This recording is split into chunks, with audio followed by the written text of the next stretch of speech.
Hello class, welcome to learner solution. इस video के अंदर हम डिस्कस करेंगे प्री बोर्ड के एग्ज़ाम पेपर को जो 18 दिसंबर को हुआ है।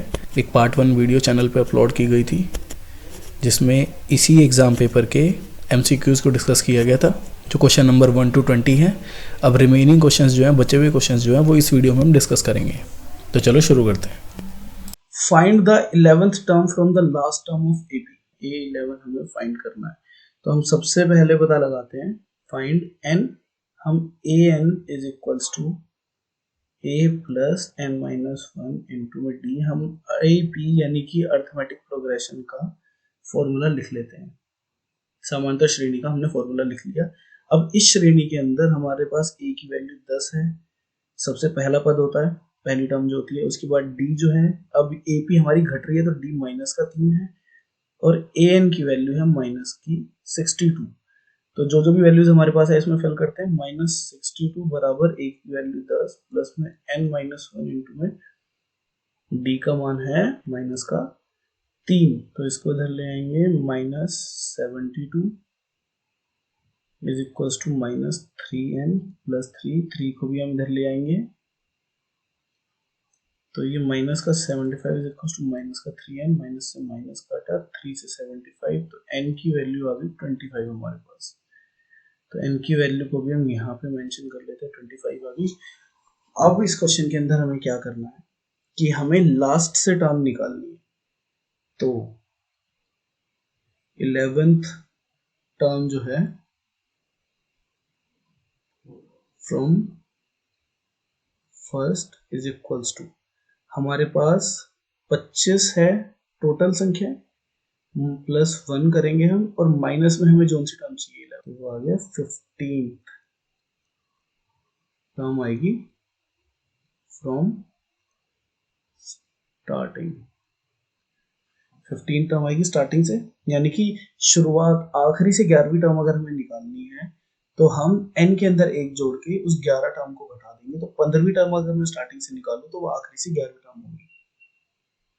तो A15 अभी निकाल लेते हैं। A15 कितना होता है, A plus 14D।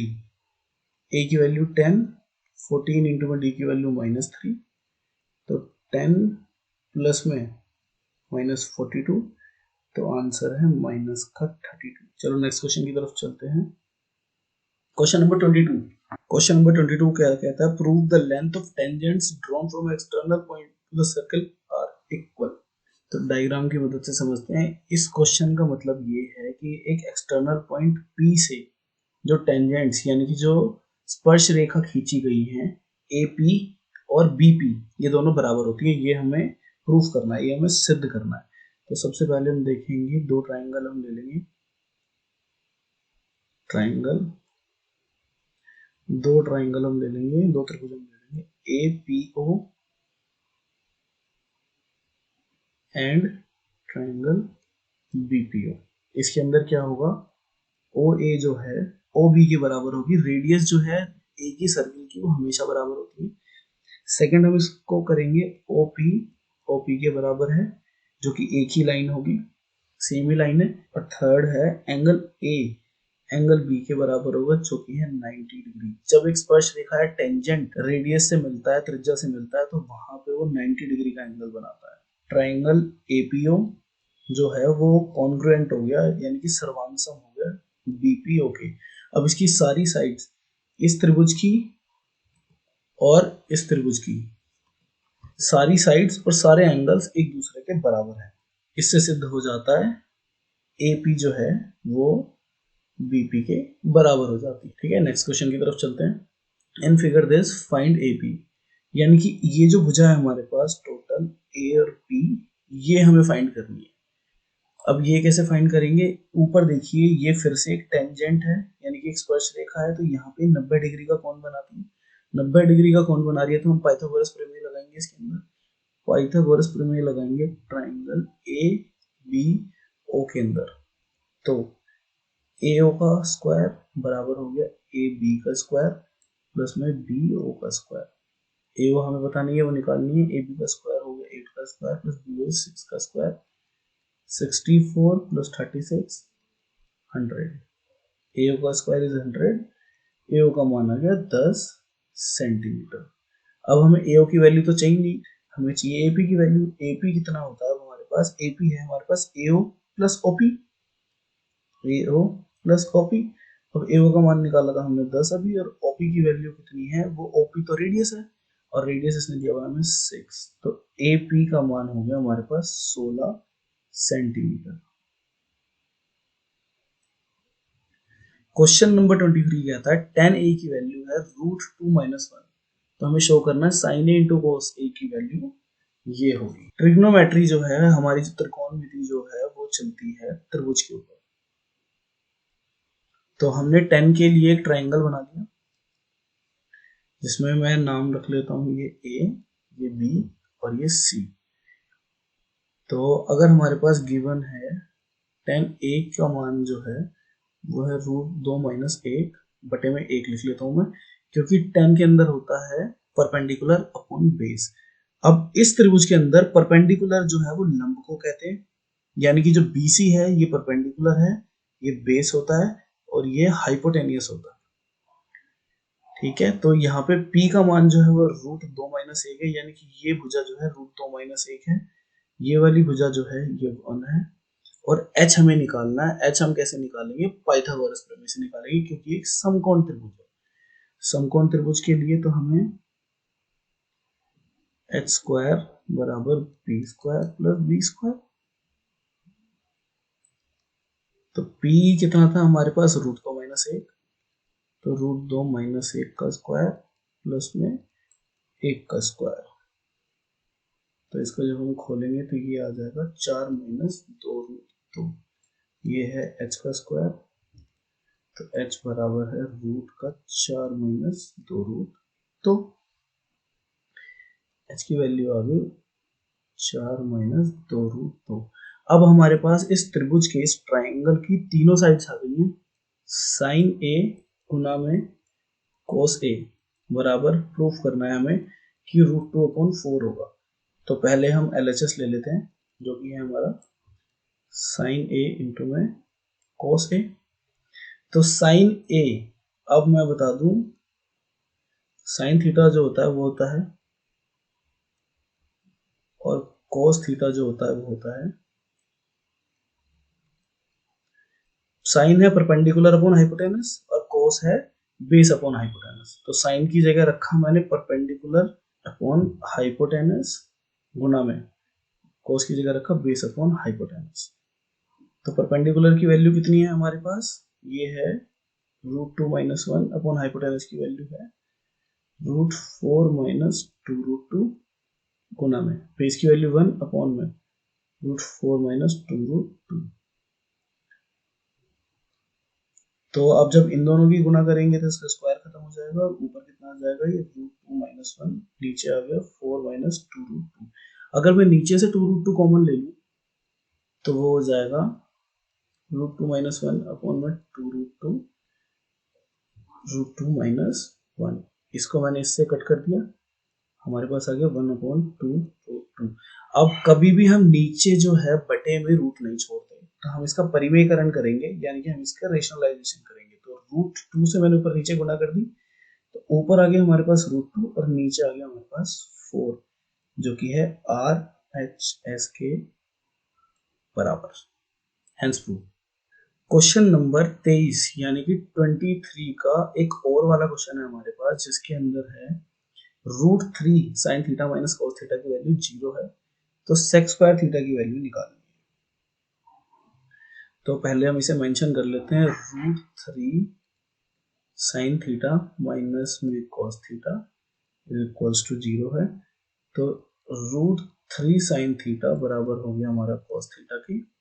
cos theta को मैं इधर ले आता हूँ और √3 को दूसरी तरफ ले जाता हूँ, तो sin थीटा अपॉन में cos थीटा बराबर 1/√3। sin theta upon cos theta हो जाता है हमारा tan थीटा बराबर 1/√3। तो थीटा की वैल्यू होगी हमारी 30 डिग्री, क्योंकि tan थीटा की वैल्यू 1/√3 तभी आती है जब थीटा की वैल्यू 30 होती है। अब थीटा की वैल्यू आ गई हमारे पास, जिसको हम पुट करेंगे जो उस चीज में जो हमसे क्वेश्चन में पूछा है, जो कि है sec स्क्वायर थीटा की वैल्यू क्या होगी। तो sec स्क्वायर 30 डिग्री की वैल्यू क्या आएगी? जो कि है 2/√3 का होल स्क्वायर, दैट इज 4/3।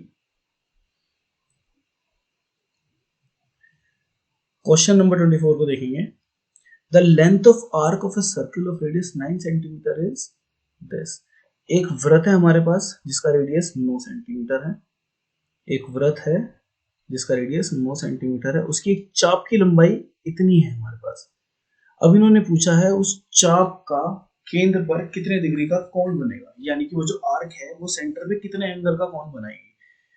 तो हमारे पास ये एक सर्कल, इसमें एक चाप माने ये हिस्सा मान लेता हूँ मैं आर्क, इसकी रेडियस जो है सेंटर से ये डिस्टेंस है 9 सेंटीमीटर की। इसने पूछा है ये जो आर्क है ये जो एंगल है ये कितना बनाएगी। तो आर्क जो है वो किसका हिस्सा होता है, वो परिमाप का पैरामीटर का हिस्सा होता है। तो अब हमें कुछ पर्टिकुलर एंगल का कुछ निकालना है। अगर हमें कुछ हिस्से का एक वृत्त के अंदर, एक सर्कल के अंदर कुछ हिस्से का परिमाप निकालना है तो उसका फॉर्मूला होता है थीटा बटे में 360 गुना में 2 पाई आर। अब जो कि इसने हमें दे दिया 3 पाई बटे 2 हो गया, तो मैंने पाई से पाई को कट कर दिया और इसको बाकी को सॉल्व कर लिया। सिर्फ मैंने थीटा को इधर छोड़ा और बाकी सबको उधर ले गया। इधर 3/2 इधर बचा हुआ है, इनटू में 360 अपॉन में 2 इनटू में r जिसकी वैल्यू है हमारे पास 9। तो 9 से मैंने इसे कट किया 40, 2 इंटू 2 से इसको कट किया मैंने 10 आ गया। तो थीटा की वैल्यू है हमारे पास 30 degree. If in a triangle P Q R X Y is parallel to Q R, अगर हमारे पास एक ट्राइंगल है पी क्यू आर जिसमें एक लाइन है एक्स वाई जो हमने बीच में खींची एक्स वाई, ये एक्स वाई जो है क्यू आर के समांतर है, क्वेश्चन में बता दिया इन्होंने। अब पी एक्स की वैल्यू दे दी इन्होंने, इसका मान है एक्स माइनस 2, एक्स क्यू की वैल्यू दे दी इन्होंने, ये 2x है, पी वाई की वैल्यू दे दी x प्लस 3 और वाई आर की वैल्यू दे दी 7x, और इसने पूछा हमसे x की वैल्यू निकालनी। अब जब भी ये ऐसे वाली फिगर आती है जिसमें एक त्रिभुज के बेस के यानी कि निचली भुजा के समांतर एक भुजा ऊपर है और तुमसे साइड्स पूछ ले साइड वाली, तो तुम्हें एक ही थ्योरम लगानी है, वो लगेगी बीपीटी। अब बीपीटी हम इसके अंदर लगाएंगे, बेसिक प्रोपोर्शनैलिटी थ्योरम अगर हम इसके अंदर लगाएंगे, पी एक्स बटे में एक्स क्यू बराबर होगा पी वाई बटे में वाई आर। सारी वैल्यूज हमें पता है, वैल्यूज रखते हैं x माइनस 2 अपॉन में 2x बराबर में x प्लस 3 अपॉन में 7x। क्रॉस मल्टीप्लाई कर दो इसको ऊपर और इसको यहाँ पे, 7x स्क्वायर माइनस में 14x बराबर में 2x स्क्वायर प्लस में 6x। अब 14x को हम इधर ले जाते हैं, 2x स्क्वायर को हम इधर ले आते हैं, तो ये हो गया 5x square is equals to 20x। x से मैंने x की पावर कट कर दी और 5 से मैंने 20 को कट करके 4 रख दिया, तो x की वैल्यू आ गई मेरे पास 4। Question number 27, alpha and beta are the zeros of quadratic polynomial this, यानी कि अल्फा और बीटा जो है ये द्विघातीय बहुपद के शून्यक है। शून्यक होते हैं वो वैल्यूज जिसमें मतलब x का वो मान जब मैं इसके अंदर वैल्यूज डालूंगा तो पूरा समीकरण जो है वो जीरो हो जाएगा, उसे शून्यक कहते हैं, उसे जीरोस कहते हैं। और इसमें इसने बताया अल्फा माइनस बीटा का होल स्क्वायर जो 169 के बराबर है। तो वैल्यू बतानी है इसमें c की कि c कितना आएगा।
एफ एक्स, इक्वेशन को उतार लिया हमने, एक्स स्क्वायर प्लस सी एक्स प्लस 48। तो अब हमें पता है अल्फा बीटा जो होता है वो सी अपॉन ए होता है, और अल्फा प्लस बीटा जो है वो माइनस बी अपॉन ए होता है। सी का मान इसमें 48 और ए का मान इसमें 1, तो आंसर आ गया 48, और माइनस बी की जगह आ जाएगा माइनस सी अपॉन 1, तो माइनस सी। ठीक है, तो इन्हें नाम दे देते हैं, समीकरण 1 होगी, यानी कि इक्वेशन 1। इक्वेशन 2 होगी अल्फा माइनस बीटा का होल स्क्वायर बराबर 169 है। तो alpha square plus beta square minus 2, alpha beta की वैल्यू 169 होगी। अब हमें दो चीजों का मान चाहिए। अल्फा बीटा की वैल्यू हमारे पास है इक्वेशन 1 के अंदर से 48, तो ये हो गया अल्फा स्क्वायर प्लस में बीटा स्क्वायर माइनस में 2 into 48 is equal to 169। Alpha square plus beta square minus में 96 इज इक्वल टू 169।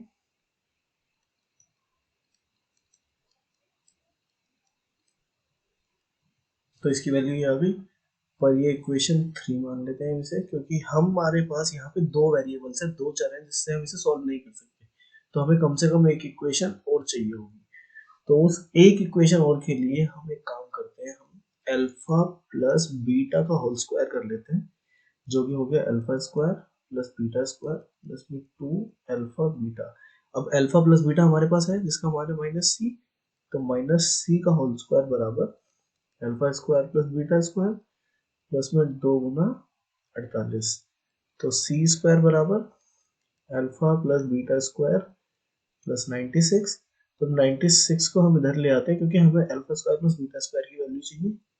तो सी स्क्वायर माइनस 96 बराबर alpha square plus beta square. अब alpha square plus beta square की value उठा के यहाँ पे डाल देते हैं। ठीक है, तो स्क्वायर बीटा स्क्वायर की वैल्यू इक्वेशन 3 में यहाँ पे अगर हम डाल देंगे, तो सी स्क्वायर माइनस 96 बराबर 265।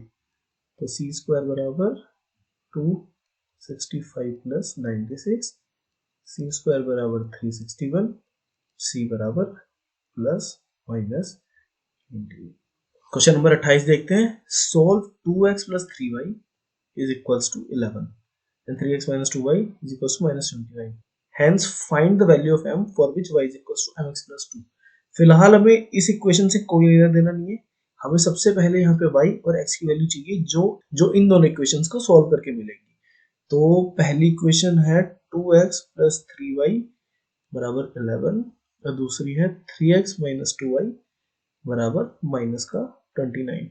अब हम इस इक्वेशन में या तो हमें x को बराबर बनाना है या y को बराबर बनाना है।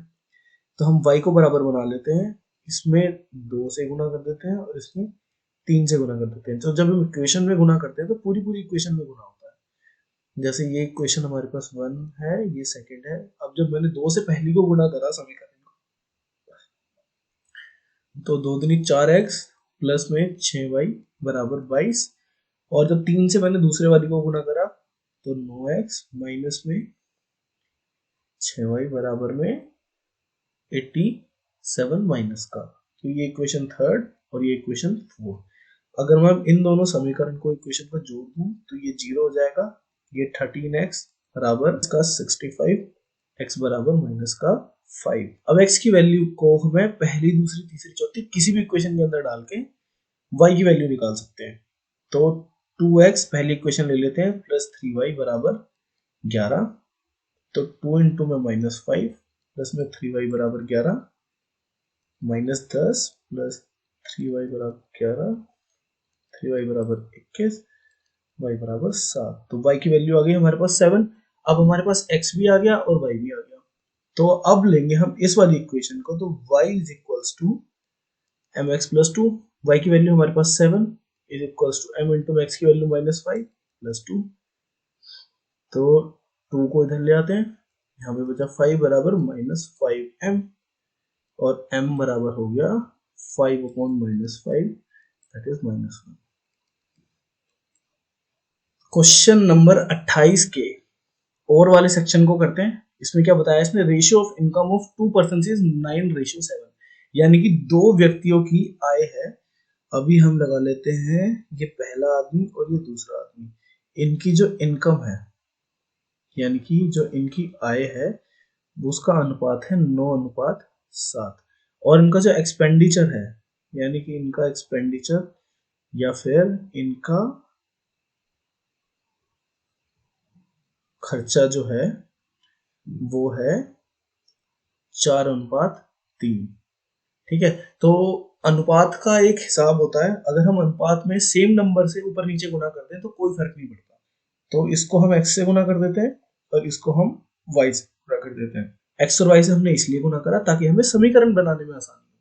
अब इसने क्या बताया हमसे कि इतना कमाते हैं, इतना खर्च करते हैं, उसके बाद 2000 पर मंथ बचा लेते हैं। तो अगर हम समीकरण बनाते हैं कि आय में से खर्चा कर दिया और बचत हो गई 2000 रुपए, ये बन गई हमारी पहली इक्वेशन, और ये थी ए की, और अब बी की अगर हम देखें तो 7x - 3y बराबर 2000, जो कि हमारी दूसरी इक्वेशन। इसने हमसे पूछा है कि मंथली इनकम बतानी है उनकी कितनी होगी। मंथली इनकम के लिए हमें x का मान निकालना पड़ेगा, तो हम कोशिश करेंगे कि हम इस इक्वेशन के अंदर से y को खत्म कर दें। y को खत्म करने के लिए जब हमें y को बराबर बनाना पड़ेगा, तो इस समीकरण को 3 से गुना करेंगे और इस समीकरण को 4 से गुना करेंगे। ऊपर वाले को 3 से गुना करने के बाद हमारे पास क्या आएंगे, 27x - 12y बराबर 6000, और नीचे वाली को गुना करने के बाद आएगा 28x - 12y बराबर 8000। तो ये तीसरी इक्वेशन और ये चौथी इक्वेशन। अगर अब इन दोनों इक्वेशन को घटा देते हैं तो ये माइनस हो गया, ये प्लस हो गया और ये माइनस हो गया, तो इन दोनों को जोड़ने पे बचा यहाँ पे माइनस का x, ये हो गई 0, और इनको जोड़ने में बचा माइनस का 2000, तो हमारे पास x का मान आ गया 2000। अब हमें बतानी है आय। आय थी हमारे पास 9x और 7x, तो 9x बराबर 9 गुना 2000, x का मान 2000 इसमें रखने के बाद आ गई है 18000, और 7x बराबर 7 गुना 2000 बराबर 14000। तो दोनों की आय हो गई, पहले की आय 18000, दूसरे की आय है 14000। क्वेश्चन नंबर 29 को देखते हैं। इसमें था हमारे पास 1 प्लस साइन ए अपॉन में 1 माइनस साइन ए का रूट, ये हमें प्रूफ करना है सेक ए और टेन ए के बराबर होगा। तो हम लेफ्ट हैंड साइड को ले लेते हैं सबसे पहले, 1 प्लस में साइन ए अपॉन 1 माइनस साइन ए है, इसका परिमेयकरण करते हैं, 1 प्लस साइन ए अपॉन 1 प्लस साइन ए, इनकी गुना होने के बाद ऊपर सेम संख्या है, तो 1 प्लस साइन ए का होल स्क्वायर नीचे आ गया, और इसका अंडर रूट, और नीचे आ गया हमारे पास 1 माइनस साइन स्क्वायर ए। तो इसके बाद हमारे पास आता है ऊपर अंडर रूट से स्क्वायर खत्म हो गया, तो 1 प्लस में साइन ए अपॉन 1 माइनस साइन स्क्वायर ए को कह देते हैं कोस स्क्वायर ए। अब कोस स्क्वायर ए के स्क्वायर से अंडर रूट खत्म हो गया, तो 1 प्लस में साइन ए अपॉन में कोस ए। अब इसे अलग अलग लिखने के बाद 1 अपॉन कोस ए प्लस में साइन ए अपॉन कोस ए, और 1 अपॉन कोस ए को हम कहते हैं सेक ए, और साइन ए अपॉन कोस ए होता है टेन ए, जो कि है RHS के इक्वल। क्वेश्चन नंबर 30 के अंदर हम देखते हैं दो सिक्के उछाले गए, find the probability of getting, यानी कि हमें प्रायिकता निकालनी है तीन चीजों की। सबसे पहले निकालने, अगर हम दो सिक्के हमारे उछाले गए हैं तो उसमें जो चांसेस हैं चीजें आने के, पहले पे हेड आ सकता है, दूसरे पे टेल आ सकता है, पहले पे टेल आ सकता है, दूसरे पे हेड आ सकता है, दोनों पे टेल आ सकते हैं, और दोनों पे हेड आ सकता है। इनके अलावा कोई केस नहीं बनेगा। आओ सबसे पहले देखते हैं एटलीस्ट वन टेल, कम से कम एक पट प्राप्त करने की। पट जो है वो टेल को कहते हैं, और चित्र जो है वो हेड को कहते हैं। तो कम से कम एटलीस्ट वन टेल, इसके अंदर भी एक टेल है, इसके अंदर भी टेल है, इसके अंदर भी टेल है। तो पहले वाले के अंदर जो है ऊपर आ गया 3 और टोटल आता है 4, प्रायिकता होगी, प्रोबेबिलिटी होगी 3/4। दूसरे वाले के अंदर हमें क्या चाहिए, कोई हेड नहीं चाहिए, कोई हेड नहीं होना चाहिए, यानी कि सिर्फ टेल, और सिर्फ टेल सिर्फ इसके अंदर है। तो फेवरेबल जो है, जो हमें चाहिए वो 1 है, टोटल हमारे पास 4 है, प्रोबेबिलिटी होगी 1/4। तीसरे के अंदर क्या होगा, एग्जैक्टली वन टेल चाहिए, एग्जैक्टली वन, यानी कि एक ही टेल होना चाहिए, उससे फालतू टेल नहीं होना चाहिए। तो इसके अंदर एक ही टेल है, इसके अंदर भी एक ही टेल है, इसमें 2 हो गए और इसमें तो है ही नहीं। तो 2/4, इसको काट देंगे तो 1/2 आ जाएगा। इसी क्वेश्चन का और वाला पार्ट है, इसमें लिखा है 1 card is drawn from a well shaped deck of 52 playing cards, यानी कि 52 ताश के पत्तों की एक गड्डी है, और उसमें प्रायिकता पूछी है कि पहले में पूछी है कि एक रेड कार्ड आएगा। जो 52 पत्ते हैं इसके अंदर 26 कार्ड जो है वो रेड होते हैं और 26 कार्ड जो है वो ब्लैक होते हैं। तो हमें कितने चाहिए, 26 कार्ड, और टोटल है हमारे पास 52 कार्ड। तो जब इसको काटेंगे तो प्रायिकता आ गई 1/2। Probability of red card is 1/2। अब चाहिए इसमें king of spade. King of spade, हमारे पास 4 किंग होते हैं, एक स्पेड का, एक डायमंड का, एक क्लब का और एक हार्ट्स का, यानी कि एक हुकुम का, एक पान का, एक चिड़ी का और एक ईंट का। और इसने हमसे मांगा है कि इसे एक हुकुम का बादशाह चाहिए। तो हुकुम का बादशाह सिर्फ एक ही होता है, तो एक बटे में टोटल पत्ते कितने होते हैं, 52। तो इसकी प्रायिकता या प्रोबेबिलिटी होगी 1/52। अब एक फेस कार्ड की प्रोबेबिलिटी, फेस कार्ड जो है या तस्वीर वाले पत्ते होते हैं 12, हमारे पास 3 होते हैं, चारों 3 होते हैं चारों के पास, तो 12/52, और 12 से इसको काटेंगे तो ये 3/13 इसका आंसर आ जाएगा। क्वेश्चन नंबर 31, इसके अंदर क्या बोला है, in the given figure PQ is tangent from external point P and QOR is a diameter. तो इसने क्या बताया, एक बाहर का पॉइंट है P जिससे एक स्पर्श रेखा टेंजेंट खींचा गया Q पॉइंट को, जिससे मिलाया गया, और QOR जो है इसका व्यास है, यानी कि डायमीटर है। अगर ये एंगल इन्होंने बता दिया 120 डिग्री है, ठीक है, तो इसने 2 कोण पूछे हैं, पहला और दूसरा कोण। अब तुम्हें मैं सीधा सीधा पहले ये समझा देता हूँ कि इसको निकालना कितना आसान है। अगर यहाँ पे जो टेंजेंट है या स्पर्श रेखा है, तो ये जो है 90 डिग्री का कोण बनाती है। अब 90 डिग्री का कोण बना दिया इसने, और ये जो है ये रैखिक युग्म है, यानी कि लीनियर पेयर है। लीनियर पेयर पे क्या होता है, एक सीधी रेखा जो है उस पे जितने भी कोण होते हैं उनका सबका सम 180 होता है। तो इधर वाला 120 हो गया, तो ये वाला 60 हो गया। अब एक ट्राइंगल के अंदर के तीनों का सम जो है वो 180 होता है, तो ये 60, ये 90, तो ये ऑटोमेटिकली हो गया 30 डिग्री। अब पहला एंगल तो तुम्हारा निकल गया। दूसरा केस क्या होता है, जब सेम कोण होती है या जीवा होती है, तो सेम जीवा के ऊपर अगर एक कोण सेंटर पे बनता है, तो उसके बाद जो ऊपर परिधि या फिर सरकमफेरेंस पे जो कोण बनता है वो इसका आधा होता है। तो ये हो गया आपका 60 डिग्री। दोनों कोण निकल गए आसानी से। चलो फिर भी हम थोड़ा सा इसे लिख के समझ लेते हैं कि 120 डिग्री वाला कोण प्लस में कोण QOP, यानी कि QO और P का मान जो है वो होगा 180 डिग्री। और उसका कारण क्या है, लीनियर पेयर या फिर रैखिक युग्म। पहली चीज हो गई, तो एंगल QOP की वैल्यू आ गई हमारे पास 60 डिग्री, ठीक है। तो और एंगल OQP जो है वो है 90 डिग्री, क्योंकि स्पर्श रेखा या फिर टेंजेंट लाइन, तो उसकी वैल्यू 90 डिग्री आ गई। तो अब 90 degree plus 60 degree plus angle 1 is equals to 180 degree.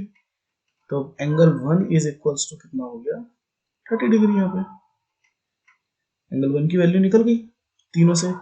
अब सेकंड चीज हमारे पास क्या बची, जो एंगल 2 है वो हाफ होगा एंगल ROP के, तो जो कि हो गया angle 2 is equals to 60 degree.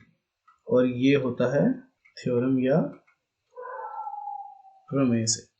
Question number 32 के अंदर क्या बोला इसने, pole has to be erected at a point on the boundary of a circular arc of diameter 30 metre in such a way that differences of its distance from two diametrically opposite fixed gates A and B on the boundary is 7 metre. ये एक circular park है, इसमें 2 gets है हमारे पास। पहला gate यहाँ मान लेते हैं, दूसरा गेट यहाँ मान लेते हैं। तो इस गेट से इस गेट तक जो है ये डायमीटर है, और डायमीटर है हमारे पास 13 मीटर का। अब इसने क्या बोला, गेट पे बाउंड्री पे एक पॉइंट ऐसा है जिससे दूरी, इस वाले गेट से जो डिस्टेंस है ये, और इस वाले गेट से जो डिस्टेंस है ये, इन दोनों के बीच का डिफरेंस जो है, यानी कि अगर मैं इस पॉइंट को A मान लूं, इस पॉइंट को B मान लेते हैं हम, और ये पॉइंट हमारा P हो गया। इसका मतलब ये है कि AP जो है वो BP से 7 मीटर छोटी है, यानी कि अगर इन दोनों का जो डिफरेंस है वो 7 मीटर आएगा। ठीक है, तो पहला इसने पूछा कि क्या ये पॉसिबल है, और अगर हाँ है तो डिस्टेंस बतानी है पोल की दोनों जगह से, यानी कि AP और BP दोनों की वैल्यू बतानी है। अब इसके अंदर हम एज्यूम कर लेते हैं, हम मान लेते हैं लेट AP को हमने x मान लिया, तो BP जो है हमारे पास वो 7 प्लस एक्स हो गया, ये x प्लस 7 एक ही बात है। और एंगल जो है ये BPA ये 90 डिग्री का बनेगा, क्योंकि जब इस अर्धगोले में या सेमी सर्कल के अंदर हम सर्कमफेरेंस या परिधि पे मिलते हुए किसी पॉइंट से एक ट्रायंगल बनाते हैं ना, तो ये राइट एंगल ट्रायंगल बनता है, समकोण त्रिभुज बनता है। तो एंगल BPA जो है ये 90 डिग्री हो गया हमारे पास। पाइथागोरस थ्योरम या पाइथागोरस प्रमेय से हम निकालेंगे, तो AP का स्क्वायर प्लस BP का स्क्वायर बराबर AB का स्क्वायर होगा। तो AP यानी कि A और P जो है इसकी वैल्यू हमने मानी थी एक्स स्क्वायर होगी, BP का स्क्वायर मतलब x प्लस 7 का होल स्क्वायर, ये बराबर होगा किसके, AB जिसकी वैल्यू है 13, तो 13 का स्क्वायर हो गया। तो X square plus 49 plus 14x is equals to 169। इसको इधर ले जाते हैं, तो ये 2x square plus 14x is equals to 120। 2 से डिवाइड कर लेते हैं पूरी इक्वेशन को, X square plus 7x is equals to 60। तो अब हमें फैक्टर्स करने हैं 60 के ऐसे कि उनका जोड़ या घटा 7 हो जाए। तो एक्स स्क्वायर 12 और 5 कर लेते हैं, 12 पंजे 60 हो जाता है, और 12 में से 5 घटा के 7 आ जाता है। तो प्लस में 12x माइनस में 5x और माइनस में 60 बराबर 0। अब इन दोनों में से हम कॉमन ले लेते हैं, तो x और x प्लस 12 अंदर बच जाएगा, और इधर भी जब हम कॉमन लेंगे तो अंदर ब्रैकेट में सेम चीज बचनी चाहिए जो इधर बचेगी। -5 अगर मैं कॉमन ले लूँ तो x माइनस x प्लस 12 बचेगा अंदर। अब x प्लस 12 को अगर हमने कॉमन ले लिया तो बचा x माइनस 5 और x प्लस 12। अब दोनों की वैल्यूज अलग निकालते हैं, क्योंकि ये जो है दोनों जीरो के इक्वल है, तो x माइनस 5 बराबर 0 और x प्लस 12 बराबर 0। तो x की वैल्यू 5 और x की वैल्यू -12। जो x की वैल्यू है वो डिस्टेंस है, यानी कि दूरी, और दूरी कभी नेगेटिव में नहीं होती, तो x की ये वैल्यू हम एक्सेप्ट नहीं करेंगे। x की वैल्यू कितनी होगी हमारे पास 5, और x की वैल्यू 5 है, यानी कि AP जो है हमारे पास वो 5 है, और BP जो है हमारे पास वो है 5 प्लस 7 यानी कि 12 मीटर।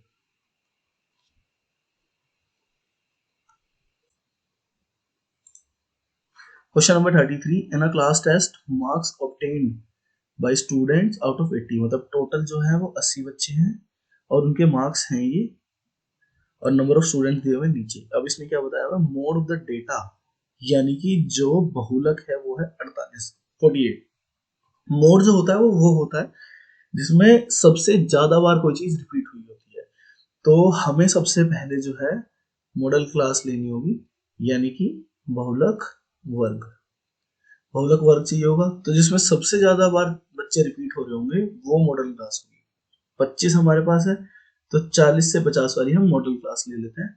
अब इस क्वेश्चन के अंदर हमें मोड का फॉर्मूला लिखना है। अब पहले समझ लो ये जितनी भी टर्म्स इसके अंदर लिखी है इनका मान क्या क्या होता है। तो ये जो L है ये होती है lower limit of model class. Lower limit होती है निम्न सीमा यानी निचली सीमा जो है इस वर्ग अंतराल के अंदर वो 40 है, यानी कि लोअर लिमिट 40 होगी। और तो वैल्यूज हम साथ के साथ रखते रहते हैं। अब जो F1 होता है वो फ्रीक्वेंसी होती है मॉडल क्लास की। अब इसकी मॉडल क्लास की फ्रीक्वेंसी कितनी है हमारे पास 25 माइनस F0। अब खुद देखो एक से पहले जीरो आता है, तो 25 से पहले वाली जो फ्रीक्वेंसी है वो F0, 25 माइनस x। तो अब यहाँ पे हो गया ये ट्वाइस ऑफ F1 यानी कि 50 माइनस में x माइनस F2। अब जीरो था पिछले वाला और F1 F2 होगा अगले वाला। ये हमारा F1 है, ये हमारा F2 और ये वाला F0 माइनस y बटे में h जो होता है ये वर्ग अंतराल होता है, यानी कि क्लास साइज जो होता है। अब 40 से 50 के बीच में गैप कितना है 10 का, तो ये इसकी वैल्यू हो गई 10। और हमारे पास मोड दिया हुआ इन्होंने 48 यानी कि 48। 40 को इधर ले आते हैं तो ये बचा हमारे पास 8 बराबर 25 माइनस एक्स बटे में 50 माइनस एक्स माइनस वाई गुना 10। तो इसकी क्रॉस मल्टीप्लाई यहाँ पे कर देते हैं और इनकी क्रॉस मल्टीप्लाई आपस में कर लेते हैं। तो ये हो गया हमारे पास 400 माइनस 8x माइनस 8y बराबर 250 माइनस 10x। अब 8x से 10x को काटेंगे, यहाँ पे बचेगा माइनस का 2x, 250 से 400 काटेंगे, यहाँ पे बचेगा 150 माइनस 8y बराबर। तो अब इसे 2 से डिवाइड कर लेंगे, यहाँ पे हो गया 75 minus 4y is equals to minus x। तो 4y को इधर ले जाते हैं, 75 is equals to 4y minus x। तो ये हमारे पास बन गई एक इक्वेशन। इक्वेशन नंबर 1 कर लेते हैं, क्योंकि हमारे पास यहाँ पे दो चर है यानी कि दो वेरिएबल है x और y, इसलिए हम इसका मान नहीं निकाल सकते। क्वेश्चन के अंदर इन्होंने क्या बताया, नंबर ऑफ स्टूडेंट्स हमारे पास 100 है। तो अगर मैं इन सबको प्लस कर लूँ 5 प्लस 12 प्लस 18 प्लस x, तो ये हो जाएगा हमारा 75 प्लस x प्लस y बराबर 100 और x प्लस वाई बराबर 25। ये होगी हमारी सेकंड इक्वेशन। तो सेकंड इक्वेशन तो ये होगी हमारी 4y माइनस एक्स बराबर 75। ये थी हमारी फर्स्ट इक्वेशन। अगर मैं दोनों इक्वेशंस को जोड़ दूँ तो x से x कैंसिल हो जाएगा, x कैंसिल हो जाएगा और 4y की वैल्यू जाएगी 5y is equals 100, y is equals to 20। y की वैल्यू आ गई हमारे पास 20। और y की वैल्यू किसी भी इक्वेशन के अंदर डाल दो, x plus 20 is equals to 25, तो x is equals to 5। तो हमारे पास x की वैल्यू 5 आ गई और y की वैल्यू आ गई 20। Question number 33। अब पहले वाले पार्ट के अंदर इसमें हमने मोड से क्वेश्चन को किया था, मोड यानी कि बहुलक से। अब इस वाले क्वेश्चन के अंदर जो हम करेंगे मीडियम यानी कि माध्यक, जिसका मान दिया हुआ है 16 और टोटल योग है 70। अब माध्यक निकालने के लिए यानी कि मीडियम निकालने के लिए हमें एक और टर्म की जरूरत पड़ती है जिसे कहते हैं क्यूमुलेटिव फ्रीक्वेंसी। क्यूमुलेटिव फ्रीक्वेंसी यानी कि संचयी बारंबारता। आप समझते हैं CF होगा क्या हमारे पास। ये हमारे पास क्लास इंटरवल है, ये हमारे पास फ्रीक्वेंसी है और ये हमारे पास आ जाएगी CF।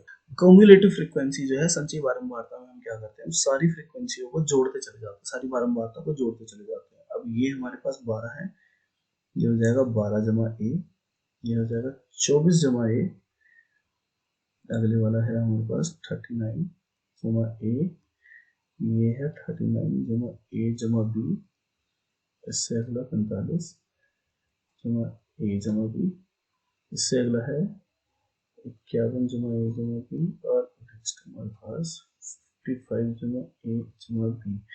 अब इसने क्या बताया हमें कि सारी फ्रीक्वेंसीज का जो टोटल है वो 70 है। तो मैं ये लिख सकते हैं हम 55 जमा a जमा b बराबर 70 होगा और a जमा b बराबर होगा 70 माइनस 55 15। तो a जमा b की वैल्यू आ गई। तो पहला समीकरण, पहली इक्वेशन आ गई हमारे पास a प्लस बी बराबर 15। अब हम मीडियन के फॉर्मूले को लिखते हैं। मीडियन यानी कि माध्यक, माध्यक का फॉर्मूला है हमारे पास L प्लस में ब्रैकेट शुरुआत करते हैं n बटे 2 माइनस में CF कौन में F गुना में H। सारी टर्म्स को समझते हैं। L जो होती है लोअर लिमिट होती है। अब सबसे पहले मीडियन निकालने के लिए हमें मीडियन की मीडियन क्लास चाहिए, मीडियन क्लास चाहिए। तो उसके लिए हमें क्या करना होगा, ये जो 70 है हमारे पास, इसको n कहते हैं और हमें निकालना है n/2, जो कि होगा 70/2 35।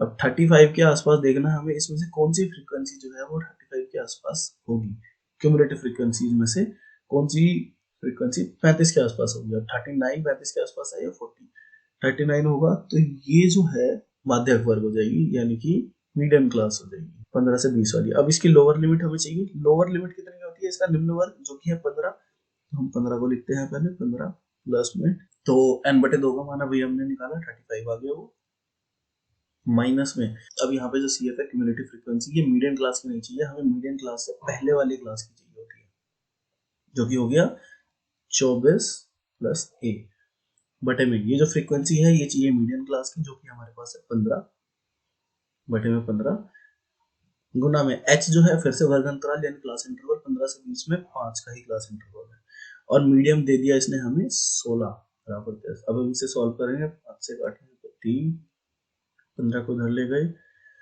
जो कि हो गया 1 बराबर 35 माइनस 24 माइनस ए अपॉन में 3, तो 35 माइनस 24 इज 11, तो 3 is equals to 11 minus A is equals to 8 हो गया हमारे पास। अब ए की वैल्यू निकल गई, अब हमें बी की वैल्यू चाहिए, तो सिंपल है, a plus B is equals to 15 था, a की वैल्यू 8 आ गई, तो b इज इक्वल्स टू 15, तो b इज इक्वल्स टू 7 आ गया, a की वैल्यू 8 एंड b की वैल्यू 7। क्वेश्चन नंबर 34 को देखते हैं। Boilers are used in thermal power plants to store water and used to produce steam. कुछ बॉयलर्स हैं जो थर्मल पावर प्लांट में यूज करे जाते हैं और उसके अंदर पानी यूज होता है जिससे स्टीम बनाई जाती है। एक बॉयलर के अंदर एक सिलेंड्रिकल पार्ट है, यानी कि बेलनाकार पार्ट होगा जो बीच का पार्ट है, यानी कि ये वाला पार्ट है, ये बेलनाकार पार्ट है, ये लंबाई इसकी 7 मीटर है और इसका जो त्रिज्या है या रेडियस है वो 7/2 मीटर है। अब इसके ऊपर और नीचे इसने दो हेमिस्फेरिकल पार्ट लगाए हैं, यानी कि दो अर्धगोले लगा रखे हैं, और इसने हमसे पूछा है कि सबसे पहले बताना है हमें टोटल सरफेस एरिया कितना होगा इसका, फिर बताना है इसका वॉल्यूम कितना होगा, और फिर एक रेशियो बताना है हमें वॉल्यूम का सिलेंड्रिकल पार्ट के हेमिस्फेरिकल पार्ट से, यानी कि ऊपर हम रखेंगे सिलेंडर का वॉल्यूम, नीचे हम रखेंगे हेमिस्फेयर का वॉल्यूम, और उनका रेशियो बताना है। सबसे पहले जो है हम टीएसए को निकालते हैं। टीएसए होता है टोटल सरफेस एरिया, यानी कि कुल पृष्ठीय क्षेत्र। टीएसए ऑफ बॉयलर निकालेंगे सबसे पहले हम, जिसका मान होगा curved surface area of two hemisphere plus में curved surface area of cylinder. Curved surface area होता है वक्र पृष्ठीय क्षेत्रफल, वो सतह जो मुड़ी हुई है। Total surface area of boiler बराबर में अर्धगोले, दो अर्धगोले का वक्र पृष्ठीय क्षेत्रफल और यहाँ पे बेलन का वक्र पृष्ठीय क्षेत्रफल। अब आर का मान कितना है हमारे पास, 7/2 मीटर, और हाइट जो है बेलन की वो है 7 मीटर। तो कर्ड सरफेस एरिया जो होता है वक्र पृष्ठीय क्षेत्रफल जो है हेमिस्फेयर का, उसका मान होता है 2πr² प्लस में जो वक्र पृष्ठीय क्षेत्रफल सिलेंडर का है उसका मान होता है 2πrh। अब इसमें से कॉमन ले लेते हैं, 2πr कॉमन आ जाएगा, इधर बचेगा हमारे पास 2r प्लस इधर बचेगा हमारे पास h। तब इसमें मान रखते हैं 2 इंटू में पाई, r का मान था हमारे पास 7/2, तो 2 गुना 7/2 प्लस में h का मान था हमारे पास 7, बाहर बचा हमारे पास 22, अंदर बचा हमारे पास 14, तो 22 और 14 की गुना हो गया आता हमारे पास 154। अब ये एरिया है, 22 और 14 की गुना हो गया आता है हमारे पास 308 मीटर स्क्वायर। तो पहला पार्ट जो उसने पूछा था हमसे टोटल सरफेस एरिया, यानी कि कुल पृष्ठीय क्षेत्रफल जो होगा वो हमने निकाल दिया। अब हम चलेंगे वॉल्यूम की तरफ, वॉल्यूम ऑफ बॉयलर, यानी कि बॉयलर का आयतन, जो कि होगा 2 गुना of volume of hemisphere plus में वॉल्यूम ऑफ सिलेंडर। ये हो गया 2 गुना ऑफ अर्धगोले का आयतन क्षमा बेलन का आयतन। तो अब इसमें r का मान हमारे पास वही है और h का मान भी वही है, तो इसमें मान रखना शुरू करते हैं। 2 गुना अर्धगोले का आयतन कितना होता है हमारे पास, 2/3 पाई r क्यूब प्लस में बेलन का कितना होता है पाई r स्क्वायर h। तो इसमें से क्या कॉमन ले सकते हैं, पाई r स्क्वायर कॉमन ले सकते हैं। इधर बचेगा हमारे पास 4/3 r, इधर बचेगा हमारे पास h। मान रखना शुरू करते हैं। 22/7 गुना r का मान था 7/2 गुना 7/2, 4/3 गुना 7/2 प्लस में h का मान था 7 हमारे पास। जब हम इसे सॉल्व करेंगे, 7 कट गया, इससे कट गया 11, बाहर आ गया हमारे पास 77/2, और अंदर बचेगा हमारे पास 2 से माइनस को काटेगा आ गया 2, तो ये 14/3 प्लस में 7, तो 77/2 इंटू में 35/3। तो जब हम इसकी गुणा करेंगे और आंसर निकालेंगे तो 449.16 मीटर क्यूब जो है इसका वॉल्यूम या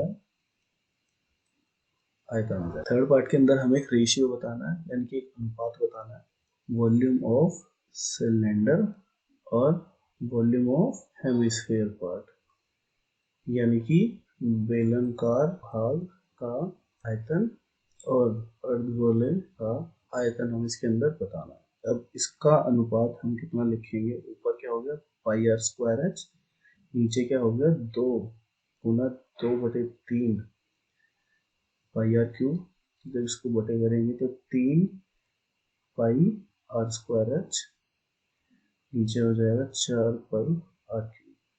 अब आर से इसको काटेंगे, यहाँ पे ये पाई से पाई कट जाएगा, जो कि आ गया 3 गुना एच बटे में 4 गुना आर। हम इनका मान इसके अंदर रख देंगे तो 3 गुना 7 बटे में 4 गुना 7 बटे 2, जो कि 2 को हम ऊपर ले जाते हैं, तो 7 से 7 कट गया, 2 से 1 कट गया, तो अनुपात आ गया हमारे पास 3/2। क्वेश्चन नंबर 34 का और वाला भाग अगर हम देखें, spherical glass vessel has a cylindrical neck, यानी कि एक स्फेरिकल एक ग्लास की वेसल है जिसकी जो गर्दन है वो बेलनाकार शेप में है, जो कि 8 सेंटीमीटर लंबी है और 2 सेंटीमीटर उसका डायमीटर है, यानी कि उसका व्यास है। अब the radius of spherical part is 9 centimetre, उसमें एक गोला बना हुआ है जिसकी त्रिज्या उसने 9 सेंटीमीटर दी है। इस तरीके का जो वेसल बनेगा हमारे पास, जिसके अंदर जो ये बेलनाकार पार्ट है इसकी जो ऊंचाई है ये 8 सेंटीमीटर है, इसका जो व्यास है यानी कि इसका जो डायमीटर है 2 सेंटीमीटर है, यानी कि ये जो दूरी है ये है 2 सेंटीमीटर, और जो नीचे दिया हुआ है स्फेयर यानी कि गोला, उसका जो त्रिज्या है यानी कि ये जो डिस्टेंस है ये है 9 सेंटीमीटर। तो क्वेश्चन को देखते हैं। अब हमें इसने पूछा है हमसे कि इसके अंदर कितना पानी हम भर सकते हैं।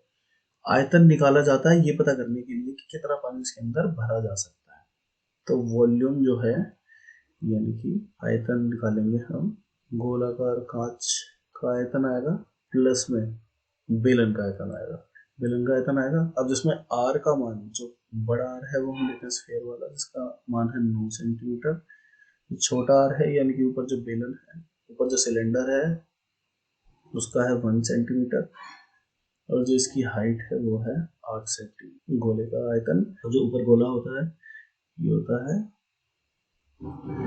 स्फेरिकल वॉल्यूम प्लस में वॉल्यूम ऑफ सिलेंडर। अब इन दोनों का मान हम यहाँ पे रख देते हैं, जो कि हो जाएगा 4/3 पाई आर क्यूब प्लस में पाई आर स्क्वायर एच। अब ध्यान देना यहाँ पे हमने कैपिटल आर का यूज करा है क्योंकि ये जो है स्फेयर का वॉल्यूम है, और ये स्मॉल आर यूज करा है इसमें क्योंकि ये सिलेंडर का वॉल्यूम है। तब इनकी वैल्यूज रखते हैं, 4/3 इंटू 22/7 इंटू में 9 गुना 9 गुना 9 प्लस में 22/7 गुना 1 गुना 1 गुना 8। तो 22/7 अगर कॉमन ले लेंगे के अंदर बचेगा 4 गुना 3 गुना 9 गुना 9 प्लस में 8।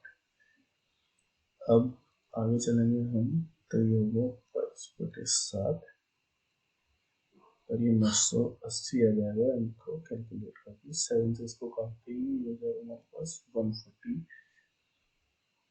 और जब 140 के इंटू हम 22 में करेंगे तो आएगा 3080 centimetre cube.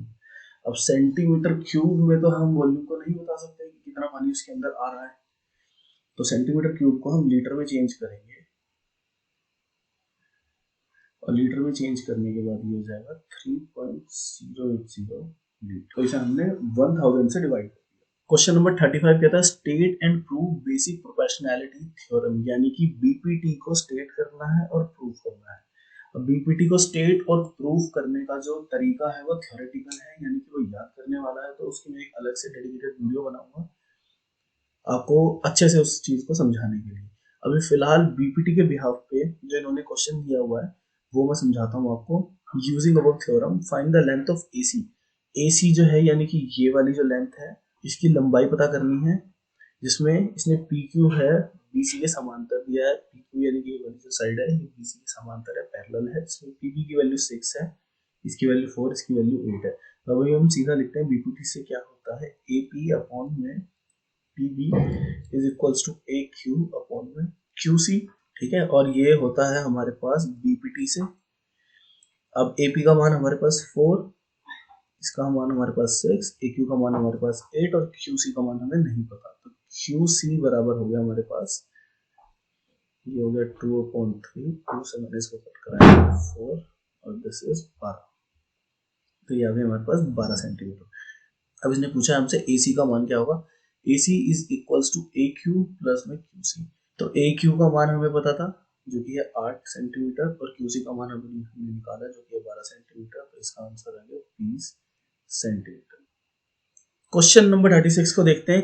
Clock tower commonly called घंटाघर। ये क्लॉक टावर है जिसे घंटाघर कहा जाता है। एक टाइम पे वो चलता था सिटीज के अंदर, क्योंकि उस टाइम पे इतनी घड़ियां नहीं थी लोगों के पास। Student of class 10th saw Ghantaghar during the educational tour to Srinagar. जब 10th क्लास के स्टूडेंट श्रीनगर गए तब उन्होंने एक घंटाघर देखा। Student standing at a point at a distance of 75 metre. तो वो जो बच्चे हैं उस घंटाघर से 75 मीटर की दूरी पे खड़े हैं। तो मैं अगर इसका डायग्राम बनाऊं तो इसका डायग्राम बनेगा कुछ इस तरीके से। ये अगर मान लेते हैं हमारा घंटाघर है, तो ये स्टूडेंट है जो कि ये डिस्टेंस 75 मीटर की होगी। ये घंटाघर की हाइट मान लेते हैं। Angle of elevation of clock and tip of clock tower. अब इस घंटाघर के अंदर दो चीजें, एक तो यहाँ पे घड़ी होगी और घड़ी से भी थोड़ा ऊंचा जाएगा ये घंटाघर जहाँ पे इसकी टिप आती है। तो इसके अंदर दो कोण बनेंगे, उन्नयन कोण यानी कि एंगल ऑफ एलिवेशन आता है। अब पहला जो उन्नयन कोण इसने दिया है वो है 45 जो कि घड़ी तक जाएगा, और उसके बाद एक और उन्नयन कोण है यानी एंगल ऑफ एलिवेशन जो कि 60 डिग्री जो उसकी टिप तक जाएगा। अब इनका नाम रख लेते हैं हम। ये ए है हमारे पास, ये डी है, ये बी है और ये सी है। तो सबसे पहला काम था इसमें क्वेश्चन में जो उन्होंने पूछा था, ऊपर दिए गए परिस्थिति को दिखाने के लिए एक आकृति बनाइए। तो ये आकृति हमारे पहले क्वेश्चन का आंसर होगी, ठीक है। इसने सेकंड में पूछा what is the height of clock tower. जो ये क्लॉक टावर है, नहीं, what is the height of clock, यानी कि इसके अंदर जो क्लॉक है यानी कि बी और डी की हाइट पूछी है इसने। तो यानी कि बीडी की हाइट पूछी है इसने, क्लॉक की हाइट पूछी है। तो बीडी की हाइट कैसे निकालेंगे, सबसे पहले देखते हैं। सेकंड वाले पार्ट को करते हैं। ट्राइंगल ए बी डी के अंदर 1045 की वैल्यू क्या होती है, ये होता है परपेंडिकुलर अपॉन बेस। अब इसके अंदर परपेंडिकुलर कितना है, यानी कि जो इसका लंब है वो बीडी है और बेस यानी कि जो तल है वो एडी है। तो BD upon AD, BD upon में एडी हो गया। अब 1045 की वैल्यू 1 होती है और बीडी का मान हमें निकालना है और एडी का मान है हमारे पास 75 जो कि बेस है। तो सीधा सीधा बीडी का मान आ गया हमारे पास 76 मीटर। अब हम थर्ड क्वेश्चन को डिस्कस करेंगे। थर्ड में इसने बोला हमसे find the difference between height of clock and tip of clock tower, यानी कि ये जो डिफरेंस है, ये जो सी बी है, इसका मान निकालना है इस क्वेश्चन के अंदर। त्रिभुज हमने ले लिया आपसे ए सी और डी, ए सी और डी। अब इसके अंदर हमने ले लिया 1060 बराबर 10 का मान फिर से वही होता है लंब बटे में तल, यानी कि हाइट अपॉन बेस। तो ये सी डी, अब ट्राइंगल बड़े वाला है तो इसकी हाइट सी डी है और बेस हमारे पास फिर से वही होगा ए डी। तो 1060 की वैल्यू हमारे पास √3 होती है। √3 बराबर सी डी का मान है हमारे पास 75 प्लस में बी सी या फिर सी बी बटे में 75। तो क्रॉस मल्टीप्लाई कर देते हैं, इसको मैं इधर लिख देता हूँ। तो ये हो गया 75 √3 बराबर में 75 प्लस में बी सी। तब बी सी बराबर हो गया 75 √3 माइनस में 75 इज इक्वल टू 75 कॉमन ले लेंगे √3 माइनस 1। ये हो गया तुम्हारा तीसरे क्वेश्चन का आंसर। क्वेश्चन नंबर 37 क्या कहता है, some students of class 10th are playing hockey in a playground. कुछ बच्चे हैं वो हॉकी खेल रहे हैं प्लेग्राउंड के अंदर। One of the student in this class name Preeti, एक लड़की है प्रीति नाम की, उसने अपना एक मैथ्स प्रोजेक्ट कंप्लीट करना है। ठीक है, इसी बीच में उसने क्या करा, सारे बच्चे जो उसके फ्रेंड्स हैं उन सबकी पोजीशन ग्राफ के ऊपर डाल दी, जिसमें उनका नाम क्या है, वंदना, रीना, अन्नू और Poonam, and mark them as V R A B respectively, और उनके नाम डाल दिए उनके नाम के शुरुआत के अल्फाबेट से। अब इसने कुछ क्वेश्चन पूछे हमसे। सबसे पहला क्वेश्चन क्या पूछा इसने, find the distance between Poonam and Reena. बिंदु जो तुम्हारे पास है, जिनके निर्देशांक या कोऑर्डिनेट्स तुम्हें दिए हुए हैं, उनके बीच में दूरी निकालने का या डिस्टेंस निकालने का क्या फॉर्मूला होता है। सबसे पहली बात, हम इनके सबके पॉइंट्स लिख लेते हैं। पहला क्वेश्चन हमें क्या बताता है, इसने हमें बताया P और R, यानी कि पूनम और रीना के बीच में वो बताना है। अब P के निर्देशांक कितने हैं हमारे पास, 4 और 9, और रीना के निर्देशांक है हमारे पास 2 और 3। तो हमें PR निकालना है, और जो डिस्टेंस फॉर्मूला होता है हमारा, दूरी सूत्र होता है, उसमें हम क्या करते हैं, x1 माइनस x2 का whole square plus y1 minus y2 का होल स्क्वायर। इसे मान रखेंगे 4 माइनस 2 का होल स्क्वायर प्लस में 9 माइनस 3 का होल स्क्वायर का रूट। तो इसका मान आ जाएगा ये 2 का स्क्वायर प्लस में 6 का स्क्वायर हो जाता है 4, ये हो जाता है 36। तो ये हो गया हमारे पास 40। तो पी आर का मान जो है हमारे पास आ गया 40, पहले क्वेश्चन का आंसर। सेकंड क्वेश्चन में इसने मुझे क्या पूछा है कि at any time the ball is at mid of the line joining Annu and Vandana. एक टाइम पे जो बॉल है अन्नू यानी कि ये वाला पॉइंट और वंदना यानी कि ये वाले पॉइंट के बीच में कहीं आएगी, बीच में कहीं नहीं आएगी, बिल्कुल मिड पॉइंट पे आएगी उसके। Find the coordinates of ball, यानी कि जब बॉल बीच में होगी उसके बिल्कुल, तब उसके निर्देशांक क्या होंगे। तो हमारे पास अन्नू और वंदना के निर्देशांक होने चाहिए उस बॉल के मिड पॉइंट निकालने के लिए।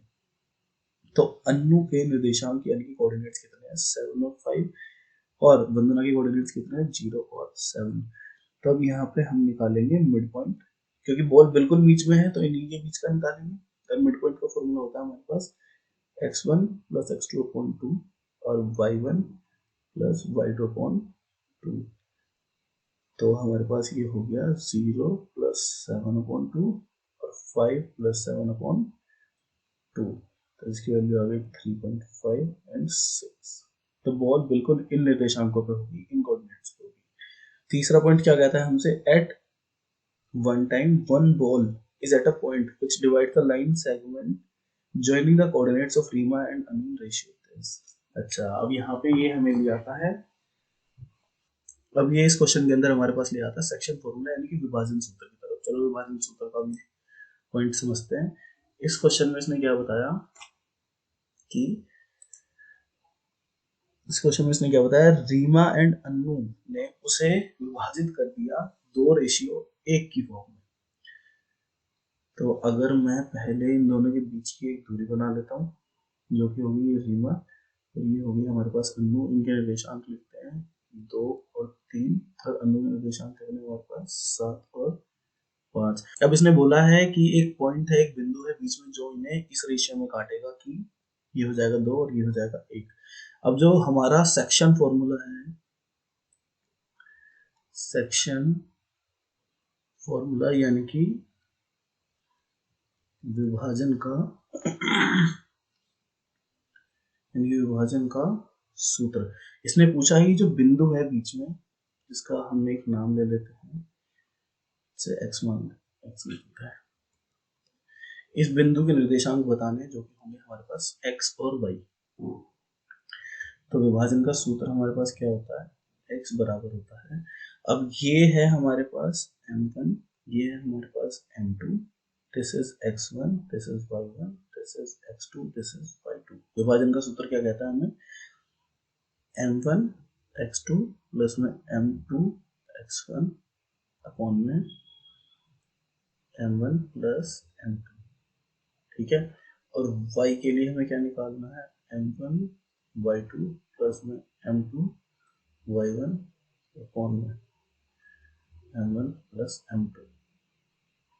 तो इनकी वैल्यूज रखो यहाँ पे, तो 2 इंटू में 7 प्लस 1 इंटू में 2 अपॉन में 2 प्लस 1, और इसमें आएगा 2 इंटू में 5 प्लस 1 इंटू में 3 अपॉन में 2 प्लस 1। तो जब इसको सॉल्व कर लेंगे ना हमारे पास आंसर आएगा 16 अपॉन 3, और इसको सॉल्व करने के बाद आंसर आएगा हमारे पास 13 अपॉन 3। तो x और y के जो कोऑर्डिनेट्स हमारे पास आए हैं वो है 16 अपॉन 3 एंड 13 अपॉन 3। तो ये है थर्ड पार्ट का आंसर। अब इसने इसके अंदर क्या बताया, इसने और करके एक और क्वेश्चन दिया है। इसने बोला triangle is formed by joining the coordinates of Reena, Anu, Poonam. यानी कि 3 लड़कियां हैं, उनके निर्देशांक को जोड़ के इन्होंने एक त्रिभुज बना दिया, और उसका जो त्रिभुज है उसके बारे में अपनी टिप्पणी देनी है इसमें। अब जो त्रिभुज इन्होंने बनाया है, ये और वाला क्वेश्चन है हमारे पास। तो त्रिभुज इन्होंने बनाया, सबसे पहले हम रीना, अनु और पूनम के निर्देशांक यानी कोऑर्डिनेट्स लिख लेंगे, जो कि है 2 और 3, 7 और 5, 4 और 9। अब त्रिभुज के बारे में कुछ भी कहने से पहले हमें इसकी भुजाओं का पता होना चाहिए, यानी कि हमारे पास आर ए होना चाहिए अगर ये त्रिभुज ये बन रहा है, जो कि इनकी पोजीशन देखते हैं एक बार, रीना, अनु एंड पूनम, रीना, अनु एंड पूनम, यानी कि त्रिभुज हमारे पास कुछ बनेगा, रीना, अनु एंड पूनम। त्रिभुज कुछ इस तरीके का बनेगा। अब आर ए का मान होना चाहिए हमारे पास, ए पी का मान होना चाहिए हमारे पास, और पी आर का मान होना चाहिए हमारे पास। तो इसमें हम दूरी सूत्र लगाएंगे फिर से। दूरी सूत्र क्या कह रहा है हमें, 2 माइनस 7 का स्क्वायर प्लस में 3 माइनस 5 का स्क्वायर, यानी कि इसमें हमने आर और ए के निर्देशांक यूज कर रहे हैं, ये वाले और ये वाले, उनके बीच में दूरी निकाली। सिमिलरली हमने ए पी निकाला, जिसमें हमने ए और पी के निर्देशांक यूज करेंगे हम, 7 माइनस 4 का स्क्वायर प्लस 5 माइनस 9 का स्क्वायर। बिल्कुल इसी तरीके से हम 4 माइनस 2 का स्क्वायर करेंगे प्लस में 9 माइनस 3 का स्क्वायर करेंगे। तो इसमें ये होता है हमारा 2 में से 7 गए, 5 का स्क्वायर हो गया हमारे पास 25, और इधर बचेगा हमारे पास 4, और इसमें बचेगा हमारे पास 9 प्लस 16, इसके अंदर बचेगा हमारे पास 4 प्लस 36। तो ये है हमारे पास रूट 29, ये है हमारे पास रूट 25, और ये है हमारे पास रूट 40। तो तीनों ही भुजाएं एक दूसरे से अलग है। तो ये जो त्रिभुज हमारे पास बना है, ये बना है स्केलिन ट्रायंगल, विषम बाहु बाहु त्रिभुज।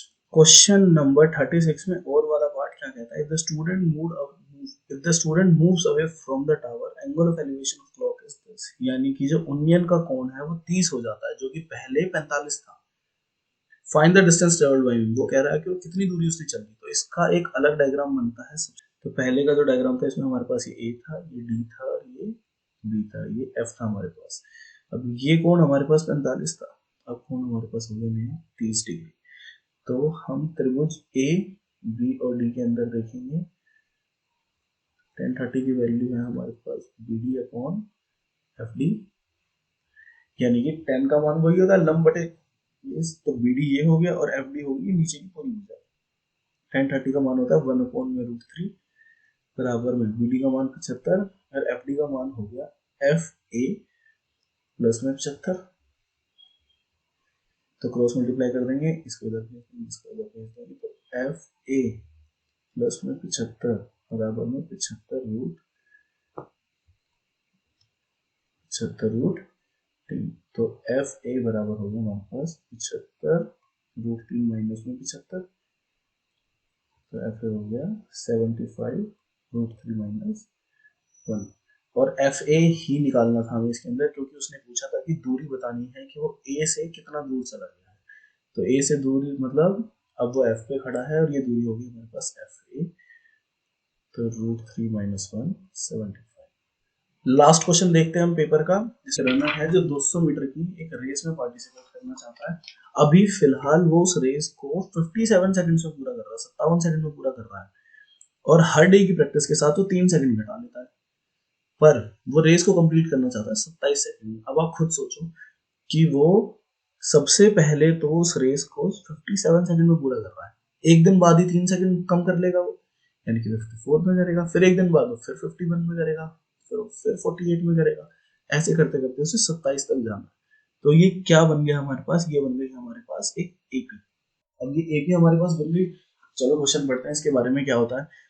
पहला क्वेश्चन बोल रहा है right the AP for given situation. इसने कहा कि एपी लिखो इस सिचुएशन, इस स्थिति परिस्थिति के बारे में। तो पहले क्वेश्चन का आंसर तो हमने कर लिया। सेकंड क्वेश्चन क्या बोला इसने, find the time taken to complete the race on 7th day. 7वें दिन पे कितने टाइम में वो रेस को पूरा करेगा, यानी कि सेकंड क्वेश्चन में वो क्या कर रहा है 7th डे।